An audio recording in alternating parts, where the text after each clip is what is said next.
what's up everybody? It's Tim here. Got another travel log for you.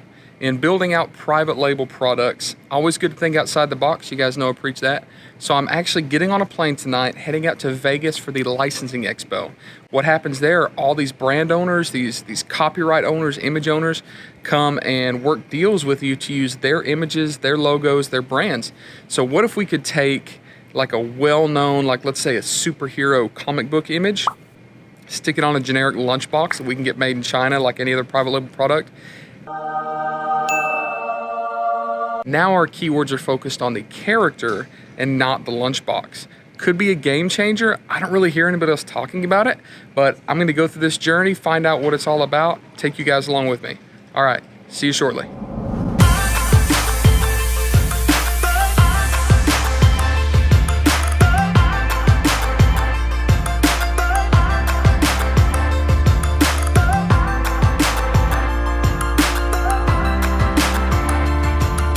Had some serious flight delays getting into Vegas. It is 3 a.m. I'm gonna get to sleep and catch up with you guys tomorrow, checking out some opportunities here at the Vegas Licensing Expo.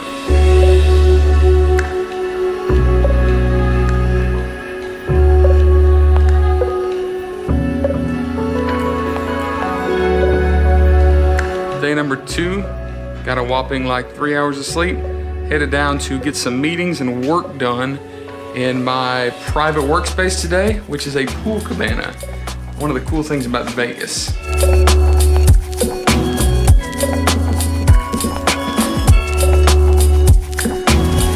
Had a great day yesterday, getting a bunch of work done, meeting a lot of cool people, great dinners, great networking. Today, the licensing expo starts. Starting off this morning with a keynote speech by an Amazon executive on how licensing deals can affect either your merch or private label. So we'll get you some footage while we're there and give you a recap of everything once we're all done. Okay, talk to you then.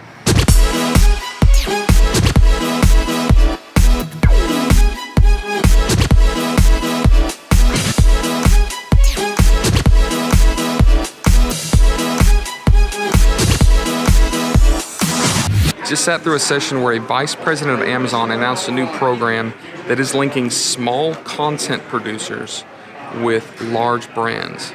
Really cool because it means that Amazon understands the power of the small guy, which really applies to us private labelers. It means they respect us, they appreciate us, and they need us. Really, really cool to see the big brands getting on board too. It's called Merch Collab. Check it out. Came back to my hotel room for a webinar that I just shot and a little quick lunch break from our first day at the expo. So this morning, as I mentioned, we had that keynote speech and talked about the relationship that Amazon feels exists between the big brands and producers of either content, images, or products, which is us, our private label sellers. I got to kind of walk around the trade show a little bit, and what I realized is at first it's very intimidating. You know, I've never been to this thing. This is kind of an exploratory trip. Very intimidating at the amount of money and big brands here. I mean, Warner Brothers probably spent $5 million on their booth alone.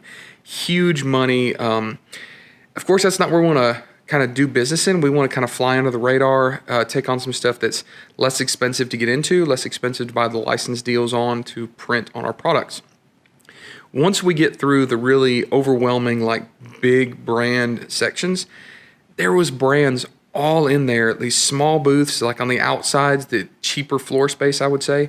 Stuff I've never heard of. I mean, these brands are like weird stuff.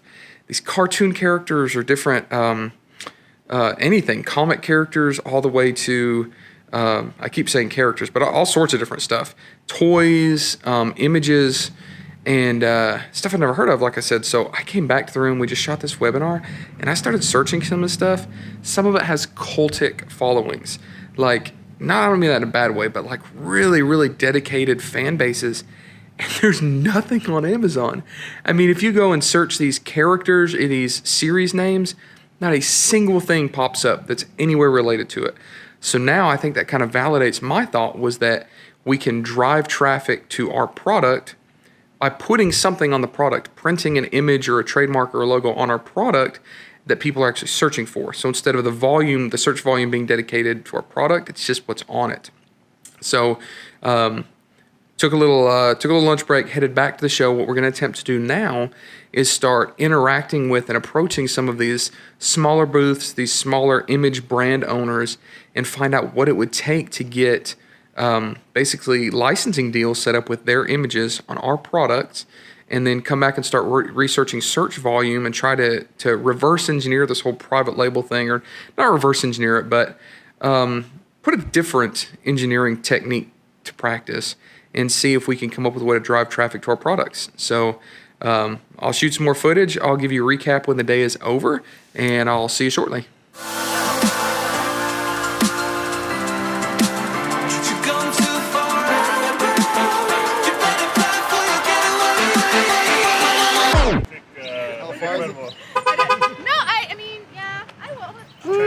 Subscribe!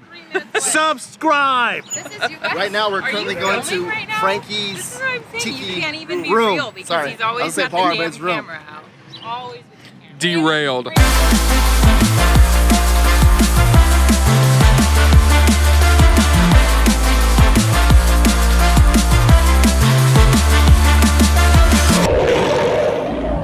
Wanted to give you a recap now that we're finished up with the licensing expo.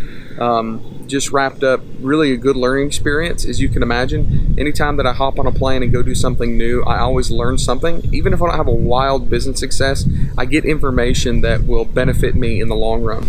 The licensing expo was interesting because it proves to me that there are big brands out there, big money out there, that are relying on producers. All of these brands, whether it be a comic book hero, a cartoon, or just like a name brand, household item even, they make money off of merchandise, and they don't have the capability to put their logo on everything. So they count on licensees to basically take their products and promote those products with their brand. Now, what's interesting for private label sellers is it means that we can piggyback on search volume. So let's say that we take a plain old lunchbox from China, all right? It could be the greatest lunchbox ever, but without search volume specifically targeting your product, it's gonna be really hard to sell your lunchbox in a saturated market. Now let's say that you can score license for the Powerpuff Girls, okay? You put one image on there, and now you have the Powerpuff Girls lunchbox, and the search volume for Powerpuff is much higher than just lunchbox. So you do have to cough up some money to get access to those images, but those images massively increase your search volume. Now, what I found out is there are a lot of brands out there that are very selective about what they have, what products they're associated with. So you have to bring your A game when it comes to the actual product selection. But basically what these companies are looking for is someone to bring them a product and say, here's a good product, can I put your image, your logo, your trademark data on it? And a lot of them are very willing to. Typically, the term of the contract is about 3 years, and most of the big names, the ones with high search volume, big money, require a minimum. So what they may say is, all right, you have to pay us between 5 and 25% of the wholesale value is average, but they might say you have to pay us whatever that percentage is for 3 years that you're producing this product with a minimum number. So they might say 5% over 3 years with a minimum of $10,000 a year. So that means that once you buy that license and you've locked it in, you have to sell that product. And since you're taking up basically a spot in their market, they're requiring you to pay them for a minimum, even if you don't produce anything.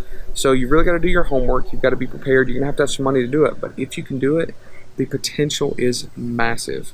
So go on YouTube, go to some other places and dive deeper into the licensing game. You don't have to go to Licensing Expo to get licenses. You can work with dealers, with brokers. You can work directly with some of these, especially smaller brands yourself. But figure out what people are looking for and what products are underserved in that brand. And I think that you can get a home run. All right, we'll talk to you later. Give you some more information on the next trip I go on. Take care.